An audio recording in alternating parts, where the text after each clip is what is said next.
a weekly test of the NOAA Weather Radio All Hazards Warning device for station WXL39 in Allentown, Pennsylvania.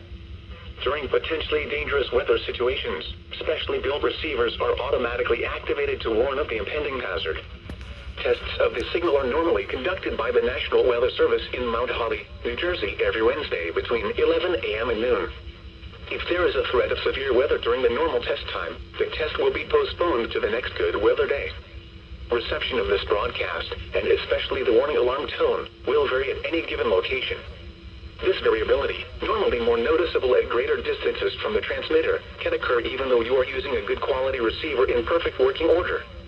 The warning alarm tone will be activated for hazardous weather watches and warnings for the following counties in Pennsylvania: Berks, Bucks, Carbon, Lehigh, Monroe, Montgomery, Northampton, Pike, and Schuylkill. And in New Jersey, Hunterdon, Mercer, Morris, Somerset, Sussex, and Warren. This concludes the weekly test of NOAA Weather Radio All Hazards, station WXL39 in Allentown, Pennsylvania. Thank you for listening to NOAA Weather Radio All Hazards.